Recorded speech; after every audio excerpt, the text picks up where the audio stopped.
कैसे हो आप सभी लोग। बहुत बहुत स्वागत है आप सभी का हमारे YouTube channel study point with शान में। स्टडी पॉइंट विद शान।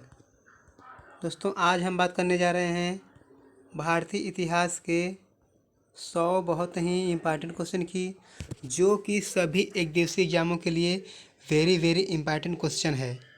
ठीक है दोस्तों, तो ये देखिए 100 क्वेश्चन है, तो हम इसको 2 पार्ट में कराएंगे। आज ये इसका पहला पार्ट है। तो जो ये क्वेश्चन है बहुत ही इम्पॉर्टेंट है। ठीक है, सभी एक दिवसीय एग्जामों के लिए, जिसमें कि जीके के जो प्रश्न पूछे जाते हैं उनके लिए बहुत ही महत्वपूर्ण है। यदि आप हमारे चैनल पर नए हैं तो हमारे चैनल को लाइक शेयर कमेंट और चैनल को सब्सक्राइब कर लीजिए। साथ ही साथ अपने दोस्तों को भी शेयर कर दीजिए, जिससे कि भी उनकी जो तैयारी है वो बनी रहे। ठीक है, क्योंकि लॉकडाउन का माहौल चल रहा है, इसमें स्कूल कॉलेज तो चल नहीं रहे हैं, तो अपनी पढ़ाई क्या करिए, जारी रखिए। ठीक है, अपनी परीक्षा को देखते हुए। चलिए, तो हम बिना देरी के चलते हैं आज के पहले प्रश्न पर। तो देख रहे हैं यहाँ पर स्क्रीन पर, देखिए जो पहला प्रश्न दिया है दिखाई दे रहा है। पैमानों की खोज ने यह सिद्ध कर दिया है कि सिंधु घाटी के लोग मापर तौल से परिचित थे। आगे दिया है यह खोज कहाँ हुई थी। ठीक है, आगे आपका है यह खोज कहाँ हुई थी। तो ध्यान देना, जो पैमानों की खोज हुई थी वो कहाँ हुई थी, लोथल। ठीक है, लोथल। और देखिए लोथल आपका कहाँ पड़ता है, लोथल आपका पड़ता है गुजरात में। ठीक है, कहाँ, गुजरात में। ये भी ध्यान देना, बहुत ही महत्वपूर्ण क्वेश्चन है, ये पूछ देता है उससे। तो जितने भी इम्पॉर्टेंट क्वेश्चन रहेंगे हम सभी का जिक्र यहाँ पर करते जाएंगे। आपके वीडियो पर क्या अंत तक बने रहे। ठीक है, क्योंकि जो यहाँ पर नॉलेज मिलने वाली वो बहुत ही अच्छी है। ठीक है, सभी परीक्षाओं की दृष्टि से। चलिए नेक्स्ट क्वेश्चन देखते हैं। तो देखिए हमारे स्क्रीन पर देखिए अगला क्वेश्चन यहाँ पर दिखाई दे रहा है। कह रहा है सिंधु घाटी सभ्यता के लोगों का मुख्य व्यवसाय क्या था। ठीक है, तो ध्यान देना, जो मुख्य व्यवसाय था वो क्या था, कृषि था। ठीक है, कृषि। नेक्स्ट क्वेश्चन है यहाँ पर स्क्रीन पर अगला हमारा देखिए दिया है तीसरा नंबर। कह रहा है निम्नलिखित में से कौन सा हड़प्पा कालीन स्थल गुजरात में है। ठीक है, तो पहले हमने बता दिया था, तो गुजरात में कौन पड़ता है आपका, लोथल। ठीक है, लोथल पड़ता है गुजरात में।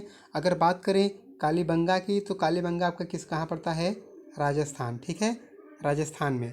तो ये भी आप लोग ध्यान रखना। ठीक है, क्योंकि जो भी प्रश्न है वो बहुत ही महत्वपूर्ण हैं। जितने भी रिलेटेड टॉपिक रहेंगे सभी हम बता देंगे। तो 3 का डी करेक्ट आंसर हो जाएगा। नेक्स्ट देखते हैं तीसरा क्वेश्चन। चौथा क्वेश्चन यहाँ पर स्क्रीन पर हमारा है। चौथा नंबर देखिए दिया है, पूछ रहा है उत्तर वैदिक काल के वेद विरोधी और ब्राह्मण विरोधी धार्मिक अध्यापकों को किस नाम से जाना जाता था। ठीक है, तो देखिए चौथा का जो करेक्ट आंसर होगा उसको किस नाम जाना था श्रमण। किस नाम से, श्रमण। ठीक है, चलिए नेक्स्ट क्वेश्चन देखते हैं। कह रहा है भारत के राज्य चिन्ह में प्रयुक्त होने वाला शब्द सत्यमेव जयते किस उपनिषद से लिए गए हैं। ठीक है, तो हमारा ये लिया गया है किससे, मुंडक उपनिषद। ठीक है, मुंडक उपनिषद से लिया गया है। तो बहुत ही महत्वपूर्ण क्वेश्चन है। चलिए नेक्स्ट देखते हैं। अगला हमारे स्क्रीन पर देखिए दिखाई दे रहा है, छठा नंबर क्वेश्चन है। कह रहा है भारत के किस स्थल की खुदाई से लौह धातु के प्रचलन के प्राचीनतम प्रमाण मिले हैं। ठीक है, तो देखिए जो हमारा 6 का करेक्ट आंसर बताइए क्या होगा आपका। 6 का देखिए क्या हो जाएगा, वो होगा, ठीक है, अंतरजी खेड़ा। ठीक है, अतरंजी खेड़ा। ठीक है, तो खुदाई खेड़ा। ठीक है, तो इस तरह से ट्रिक से भी क्या कर सकते हैं, यहाँ पे थोड़ा सा याद कर सकते हैं। चलिए नेक्स्ट क्वेश्चन देखते हैं। हमारा 7वां नंबर है, ये बहुत ही महत्वपूर्ण क्वेश्चन है। कह रहा है कि किस वेद में जादुई माया और वशीकरण का वर्णन है। ठीक है, तो बता दें आपको, जो हमारा अथर्ववेद होता है, ठीक है, इसमें क्या होता है, जादुई माया वशीकरण का क्या होता है, ये हमारा वर्णन होता है। और जब देखिए सबसे बड़ा वेद है अथर्ववेद, क्या होता है, ये हमारा सबसे बड़ा वेद है। ठीक है, सॉरी, सबसे बड़ा वेद। ठीक है, तो सबसे बड़ा वेद आपका क्या है, अथर्ववेद है। अगर बात करें कि सबसे बाद का वेद, तो अथर्ववेद भी सबसे बाद का वेद है। ठीक है, ऋग्वेद से जानते हैं पर गायत्री मंत्र लिया गया है। ठीक है, सामवेद संगीत का जनक है। और यजुर्वेद क्या है, जो यज्ञों का यज्ञ अनुष्ठान जो किए जाते हैं वो यजुर्वेद किए जाते हैं। ठीक है, तो हमारा देखिए 7 का करेक्ट आंसर क्या है, डी करेक्ट आंसर हो जाएगा। चलिए नेक्स्ट क्वेश्चन देखते हैं। 8वां नंबर क्वेश्चन हमारा है यहाँ पर स्क्रीन पर। करा है ऋग्वेद में निम्नलिखित किन नदियों का उल्लेख अफगानिस्तान के साथ आर्यों के संबंध का सूचक है। ठीक है, तो किसका है, तो 8वां का देखिए जो करेक्ट आंसर हो जाएगा हमारा क्या हो जाएगा, वो सी हो जाएगा। ठीक है, कुभा व क्रमु। ठीक है, चलिए नेक्स्ट क्वेश्चन देखते हैं। अगला 9वां नंबर है, कह रहा है किस शासक ने गंगा एवं सोन नदियों के संगम पर पाटलिपुत्र नगर की स्थापना की? ठीक है, तो पाटलिपुत्र की नगर की जो स्थापना की थी वो किसने की थी? नौ का आपका करेक्ट आंसर क्या हो जाएगा? वो हो जाएगा पाटलिपुत्र की उदयन। ठीक है, ध्यान देना। नेक्स्ट क्वेश्चन हमारे यहाँ पे स्क्रीन पर देखिए 10वां नंबर क्वेश्चन दिया है। पूछ रहा है निम्नलिखित में कौन सा एक ईसा पूर्व छठी सदी में प्रारंभ में भारत का सर्वाधिक शक्तिशाली नगर, आगे देख लेते हैं प्रश्न, राज्य था? ठीक है, तो कौन सा था? 10 नंबर का देखते हैं तो करेक्ट आंसर क्या हो जाएगा? तो छठी सदी में जो देखिए सबसे शक्तिशाली नगर राज्य था वो आपका था कौन सा? 10 का करेक्ट आंसर क्या हो जाएगा? मगध। ठीक है, मगध था। नेक्स्ट 11 नंबर देखते हैं क्वेश्चन। पूछ रहा है मगध के किस प्रारंभिक शासक ने राज्यारोहण के लिए अपने पिता की हत्या की एवं इसी कारण अपने पुत्र द्वारा मारा गया? ठीक है, तो देखिए करेक्ट आंसर देखते हैं यहाँ पर, तो देख रहे हैं 12 का हमारा देखिए जो करेक्ट आंसर हो जाएगा वो क्या हो जाएगा? 12 नंबर का बताइए आपका हो जाए। देखिए 12 का क्या हो जाएगा? ए, कौन? बिंबिसार। ठीक है, तो बिंबिसार क्या होता है? अपने पुत्र के द्वारा मारा गया था। ठीक है, नेक्स्ट देखते हैं 12 नंबर। कह रहा है सिकंदर के आक्रमण के समय उत्तर भारत पर निम्नलिखित राजवंशों में किस एक का शासन था? ठीक है, तो सिकंदर के शासन के में देखिए जो उत्तर भारत पर शासन था वो था आपका 12 नंबर में देखिए क्या होगा आपका? नंदवंश का। किसका? नंदवंश का। ठीक है, नेक्स्ट क्वेश्चन चलिए देखते हैं। 13वां नंबर देखिए क्वेश्चन यहाँ पे स्क्रीन दिया है। चलिए सॉरी, हाँ 13 नंबर देख लेते हैं क्वेश्चन यहाँ पर दिया है। बुद्ध ने निम्नलिखित में से किस स्थान पर महापरिनिर्वाण मृत्यु प्राप्त किया था? ठीक है, तो बुद्ध को कहाँ मिला था आपका? कुशीनगर। ठीक है, कुशीनगर में मिला था, ध्यान देना। चलिए ध्यान देना, गौतम बुद्ध को एशिया का प्रकाश पुंज भी कहा जाता है। ठीक है, तो प्रकाश पुंज भी कहा जाता है, गौतम बुद्ध को कहा जाता है। नेक्स्ट क्वेश्चन देख लेते हैं 14 नंबर। गौतम बुद्ध द्वारा अपने धर्म में दीक्षित किया जाने वाला अंतिम व्यक्ति निम्नलिखित में से कौन था? ठीक है, तो देखिए कौन था? तो गौतम बुद्ध ने देखिए जिसको भिक्षा दिया था वो आपका था 14 नंबर क्या हो जाएगा आपका? डी, कौन? सुभद्र। ठीक है, नेक्स्ट क्वेश्चन चलिए 15 नंबर देखते हैं। बौद्ध धर्म एवं जैन धर्म दोनों के उपदेश किसके शासनकाल में दिए गए थे? ठीक है, तो 15 नंबर का देखिए जो करेक्ट आंसर है क्या होगा आपका? 15 का बिंबिसार। ठीक है, तो बौद्ध बिंबिसार। ठीक है, नेक्स्ट क्वेश्चन चलिए 16 नंबर क्वेश्चन है। कह रहा है कनिष्क के शासनकाल में चतुर्थ बौद्ध संगति सभा किस नगर में आयोजित की गई थी? ठीक है, तो कुंडलवन कश्मीर में। देखो इसको ट्रिक से भी याद कर सकते हैं। यह है आपका देखिए अका अक। ठीक है, तो अका अक से क्या कर सकते हैं? ये आप याद कर सकते हैं, ये ट्रिक है। देखिए अका से क्या है आपका? ये कुंडल देखिए कनिष्क है। ठीक है, ये काला अशोक है और ये दो को ध्यान में नहीं आ रहा, बता देंगे। ठीक है, चलिए ट्रिक से फिर बताएंगे। तो कुंडल को देखिए कनिष्क के समय में देखिए चतुर्थ बौद्ध संगति कहाँ थी? कश्मीर में। ठीक है, चलिए नेक्स्ट क्वेश्चन देखते हैं। अगला क्वेश्चन हमारा है, कह रहा है निम्नलिखित में से किस नगर में प्रथम बौद्ध संगति सभा आयोजित की गई थी? ठीक है, तो देखिए 17 नंबर का देखिए क्या होगा आपका? 17 का आपका हो जाए देखिए करेक्ट आंसर क्या होगा?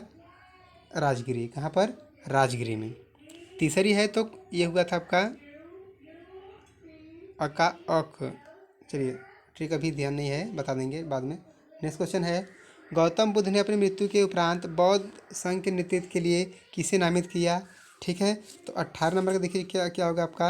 हो जाएगा किसी को नहीं। ठीक है, चलिए नेक्स्ट क्वेश्चन देखते हैं। स्क्रीन पर हमारा है, यहाँ पर देखिए दिया है। पूछ रहा है कश्मीर में कनिष्क के शासनकाल में जो बौद्ध संगति आयोजित हुई थी उसकी अध्यक्षता किसने की थी? ठीक है, तो कुंडलवन कश्मीर जो वो बौद्ध संगति कौन सी? चौथी बौद्ध संगति थी। ठीक है, और उसकी अध्यक्षता जो की थी वो की थी आपकी वसुमित्र ने। किसने? वसुमित्र ने। नेक्स्ट क्वेश्चन देखते हैं। महायान बौद्ध धर्म में बोधिसत्व अवलोकितेश्वर को और किस नाम से जानते हैं? ठीक है, तो कौन किस नाम से जानते हैं? वो आपको 20 का देखिए जो करेक्ट आंसर क्या होगा? पद्य पाड़ी के नाम से। ठीक है, नेक्स्ट क्वेश्चन चलिए देखते हैं। 21 नंबर में दिया है अनेकतावाद निम्नलिखित में से किसका जोड़ केंद्रीय सिद्धांत एवं दर्शन है। ठीक है, तो अनेकतावाद का देखिए जो सिद्धांत दिया था वो दिया था आपका किसने, किस दर्शन है आपका 21 नंबर क्या होगा आपका जैन मत। किससे, जैन मत से। ठीक है, चलिए नेक्स्ट 22 नंबर देखते हैं क्वेश्चन यहाँ पर। चलिए, वह आद्यतम बौद्ध साहित्य जो बुद्ध की विभिन्न जन्मों की कथाओं के विषय में है क्या है। ठीक है, तो आप सभी लोग जानते हैं क्या है वो, जातक। ठीक है, तो बुद्ध की जितनी भी कथाएं वो जातक में संहित है। नेक्स्ट क्वेश्चन देखते हैं हमारा, वह शासक कौन था जिसने राज सिंहासन पर बैठने के लिए अपने बड़े भाई सुमीम की हत्या की थी। ठीक है, तो 23 नंबर का देखिए जो करेक्ट आंसर हमारा हो जाएगा वो आपका हो जाएगा क्या, ए, अशोक ने। किसने, अशोक ने। ठीक है, नेक्स्ट है, कलिंग विजय के उपरांत अशोक महान ने निम्नलिखित में से किस धर्म को अंगीकार मतलब स्वीकार कर लिया था। ठीक है, तो किस धर्म को, 24 का देखिए आपका करेक्ट आंसर क्या हो जाएगा आपका बौद्ध धर्म। किसको, बौद्ध धर्म को। ठीक है, चलिए नेक्स्ट क्वेश्चन देखते हैं। तो देखिए जितने भी क्वेश्चन है वो बहुत ही महत्वपूर्ण क्वेश्चन है, चाहे आप बीएड लीजिए, सीटेट ले लीजिए, यूपीटेट ले लीजिए, या फिर आपका ग्रुप डी, एनटीपीसी, यूपीआरवीएनएल, तो जितने भी हमारे एक देशी एग्जाम है सभी के लिए क्या है, ये बहुत ही महत्वपूर्ण क्वेश्चन है। आप लोग ध्यान से पढ़िए। चलिए नेक्स्ट देखते हैं, अशोक के मनसेहरा पाकिस्तान एवं शहनबाजगढ़ी पाकिस्तान से प्राप्त बृहद शिलालेखों में किस लिपि का वर्णन किया गया है। ठीक है, तो देखिए 25 नंबर का देखिए जो करेक्ट आंसर हो जाएगा क्या हो जाएगा आपका खरोष्टी लिपि का। किसका, खरोष्टी लिपि का। नेक्स्ट है, कौटिल्य द्वारा रचित अर्थशास्त्र कितने अधिकरणों में विभाजित है। ठीक है, तो ध्यान देना, पहली बात तो कौटिल्य देखिए चंद्रगुप्त मौर्य के दरबार के मंत्री थे। ठीक है, इनका एक और नाम है विष्णुगुप्त। क्या, विष्णुगुप्त, ये भी ध्यान देना। ठीक है, विष्णुगुप्त, तो ये चंद्रगुप्त मौर्य के अमात्य महामंत्री थे। ठीक है, और देखिए जो हमारा अर्थशास्त्र है ये कहने को तो पुस्तक अर्थशास्त्र है, लेकिन ये लिखी किस पे आधारित है, शासन पे। इसमें देखिए जो वर्णन किया गया वो शासन प्रणाली का वर्णन किया गया है। ठीक है, तो आप कन्फ्यूजन मत होइएगा। और ध्यान देना, अर्थशास्त्र आपका देखिए कितने चरणों में विभाजित है, इसका करेक्ट आंसर क्या होगा, डी हो जाएगा। ठीक है, तो ध्यान देना, इसको ट्रिक से भी याद कर सकते हैं। अर्थशास्त्र है तो अर्थशास्त्र किसके संबंध में, टैक्स। अर्थशास्त्र धन से संबंधित है तो टैक्स से आएगा। तो टैक्स में देखिए टैक्स होता है आपका क्या, टैक्स, तो टैक्स क्या है, देखिए जीएसटी एक प्रकार का टैक्स है। तो जीएसटी में देखिए कुल जीएसटी का जो देखिए जीएसटी नंबर होता है वो 15 नंबर का होता है। कितने नंबर का, 15 नंबर का। हमने पिछले वीडियो में बताया था GST goods and service tax. तो गुड्स में आपके 5, सर्विस गुड्स में 4, सर्विस में 5, और टैक्स गुड्स एंड, तो गुड्स एंड सर्विस टैक्स का देखिए जो डिजिट जोड़ेंगे उसमें जो अक्षर हैं तो 15 आएंगे। ठीक है, तो इस तरह से देखिए अर्थशास्त्र हमारा 15 अधिकरणों में क्या है, विभाजित है। चलिए ट्रिक से याद रखना। नेक्स्ट क्वेश्चन है 27 नंबर पे, कह रहा है निम्नलिखित में से वह महानतम कुषाण नेता कौन था जो बौद्ध बन गया था। ठीक है, तो 27 नंबर का देखिए आपका देखिए करेक्ट आंसर क्या हो जाएगा आपका 27 नंबर का सी, कौन, कनिष्क। कनिष्क, ठीक है।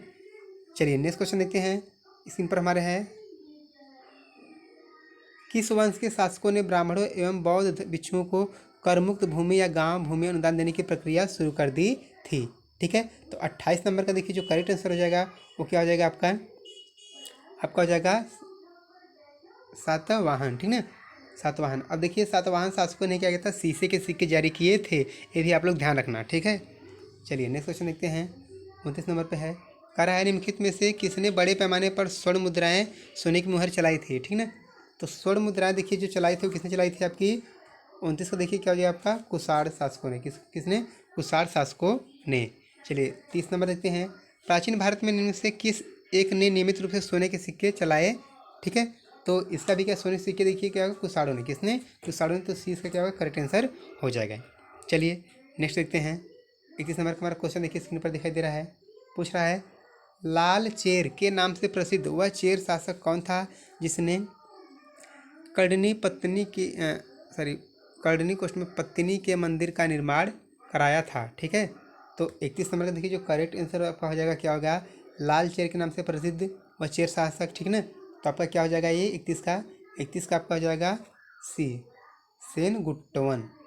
नेक्स्ट क्वेश्चन देखते हैं 32 नंबर। देखिए यहाँ पर स्क्रीन पर हमारा दिया क्वेश्चन, कह रहा है निम्न में से कौन संगम युगीन व्याकरण रचना सर्वाधिक महत्वपूर्ण रचना मानी गई है? ठीक है, तो संगम काल की पूछा है, तो 32 नंबर का देखिए जो हमारा करेक्ट आंसर हो जाएगा वो क्या हो जाएगा? सी। ठीक, तोल काप्पियम। ठीक है, नेक्स्ट क्वेश्चन देखते हैं।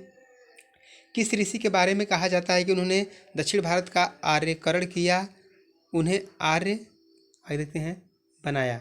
ठीक है, तो देखिए ये बात की है आपकी किस ऋषि की, तो आपका अगस्त्य ऋषि आ जाएंगे। ठीक है, कौन? अगस्त्य ऋषि। तो 20 का करेक्ट आंसर हो जाएगा। नेक्स्ट चलिए देखते हैं, अगला दिया है गुप्त शासन के दौरान निम्नलिखित में से ऐसा व्यक्ति कौन था जो एक महान खगोल विज्ञानी और गणितज्ञ था?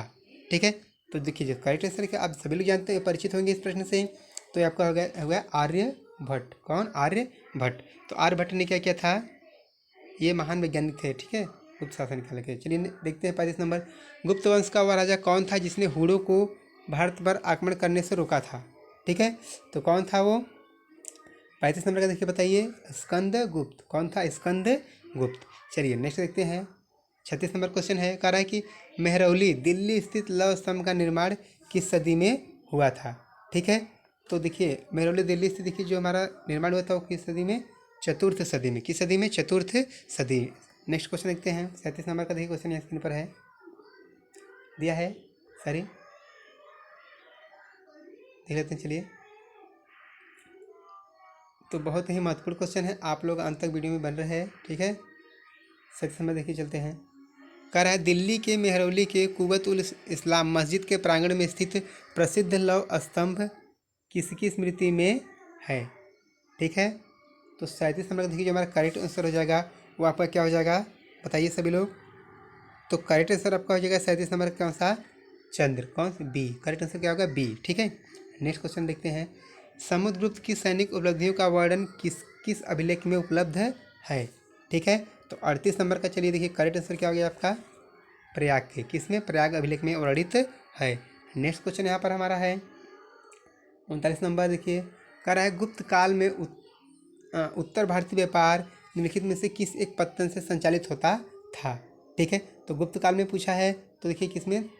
ताम्रलिप्ति। तो ये इसका क्या होगा? करेक्ट आंसर हो जाएगा। ठीक है, नेक्स्ट क्वेश्चन हमारा 40 नंबर है, कह रहा है निम्नलिखित में वह अंतिम बौद्ध राजा कौन था जो संस्कृत का महान विद्वान और लेखक था? ठीक है, तो 40 नंबर का देखिए करेक्ट जो होगा आपका हर्षवर्धन। तो हर्षवर्धन देखिए क्या होता है, ये संस्कृत का बहुत बड़ा ज्ञाता था। ठीक है, चलिए 41 नंबर देखते हैं, गुप्त वंश के ह्रास के पश्चात उत्तर भारत में बड़े भाग का पुनर्गठन किसने किया? ठीक है, तो 41 नंबर का देखिए हमारा करेक्ट आंसर क्या हो जाएगा? वो किसने? हर्षवर्धन ने। किसने? हर्षवर्धन ने। ठीक है, चलिए नेक्स्ट क्वेश्चन देखते हैं, पूछ रहा है किस पुस्तक का 15 भारतीय और 40 विदेशी भाषाओं में अनुवाद किया जा चुका है? ठीक है, तो पुस्तक देखते हैं यहाँ पर ऑप्शन में, तो देखिए आपका जो करेक्ट आंसर हो जाएगा किस कौन हो गया? पंचतंत्र। और पंचतंत्र के देखिए जो लेखक है कौन है? विष्णुगुप्त। कौन? विष्णुगुप्त। ये भी आप लोग ध्यान रखना, पंचतंत्र के जो लेखक है वो विष्णुगुप्त हैं। ठीक है, नेक्स्ट क्वेश्चन देखते हैं यहाँ पर, चलिए कह रहा है निम्नलिखित में से किसको चाल्कोलिथिक एज कहा जाता है?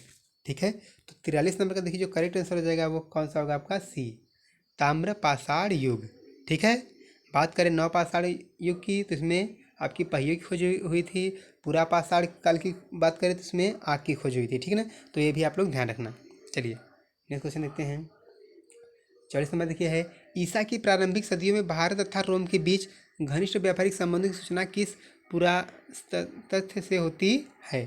ठीक है, तो 44 नंबर का देखिए जो करेक्ट आंसर हो जाएगा आपका क्या हो जाएगा? अरिक मेडू से। ठीक है, चलिए नेक्स्ट देखते हैं 50 नंबर, कह रहा है प्राचीन भारत में निम्नलिखित में से कौन सी एक लिपि दाईं ओर से बाईं ओर लिखी जाती थी? ठीक है, तो 45 नंबर का देखिए जो करेक्ट आंसर रहेगा वो खरोष्टी। तो खरोष्टी लिपि आपकी क्या होती है? दाईं ओर से बाईं ओर लिखी जाती थी। नेक्स्ट देखते हैं, 40 नंबर पर क्वेश्चन है, उस शासक का नाम क्या है जिसने विजय स्तंभ टावर ऑफ विक्ट्री का निर्माण कराया था? ठीक है, तो देखिए विजय स्तंभ का जो निर्माण कराया था वो किसने किया था? आपको क्या किया था? राणा कुंभा ने। किसने? राणा कुंभा ने। तो इसका क्या होगा? करेक्ट आंसर हो जाएगा। ठीक है, नेक्स्ट देखते हैं, सोमनाथ के मंदिर पर 1025 ईस्वी मोहम्मद गजनवी के आक्रमण के समय गुजरात का शासक कौन था। ठीक है, तो पूछ रहा है कि जब सोमनाथ मंदिर को मोहम्मद गजनवी ने लूटा था तो उस समय गुजरात का शासक कौन था। ठीक है, तो इसका करेक्ट आंसर हो जाएगा कौन, भीमदेव प्रथम, भीमदेव प्रथम। ठीक है, नेक्स्ट देखते हैं। इस क्वेश्चन हमारे स्क्रीन पर देखिए है, कह रहा है रानी पद्मिनी का नाम अलाउद्दीन खिलजी की चित्तौड़ विजय से जोड़ा जाता है, उसके पति का नाम है। ठीक है, तो उसके पति का क्या नाम है, ध्यान देना, उसके पति का जो नाम है आपका राणा रतन सिंह। तो डी इसका करेक्ट आंसर हो जाएगा। ठीक है, नेक्स्ट क्वेश्चन देख लेते हैं स्क्रीन पर हमारे। चलिए ये देखिए 49 नंबर क्वेश्चन दिया है, यहाँ पर कह रहा है कि किस चालुक्य शासक ने किस चालुक्य, थोड़ा दिक्कत है, देखिए किस चालुक्य शासक ने थानेश्वर कन्नौज के महान शासक हर्षवर्धन को नर्मदा के तट पर परास्त किया था, बढ़ने से रोका था। ठीक है, तो कौन था ये, देखिए 49 नंबर का देखिए जो करेक्ट आंसर हो जाएगा। ठीक है, आपका क्या हो जाएगा, वो बी, पुलकेशिन द्वितीय। ठीक है, चलिए नेक्स्ट क्वेश्चन देखते हैं, और हमारे वीडियो का लास्ट क्वेश्चन है। ठीक है महाबलीपुरम जो एक मुख्य नगर है वह कला में किन शासकों की रुचि को दर्शाता है। ठीक है, तो देखिए महाबलीपुरम वो पल्लव शासकों को दर्शाता है। ठीक है, तो ये हमारे पार्ट 1 का पहला मतलब कि पहला लास्ट प्रश्न था। अब हम मिलेंगे अगले क्वेश्चन में। Bye bye.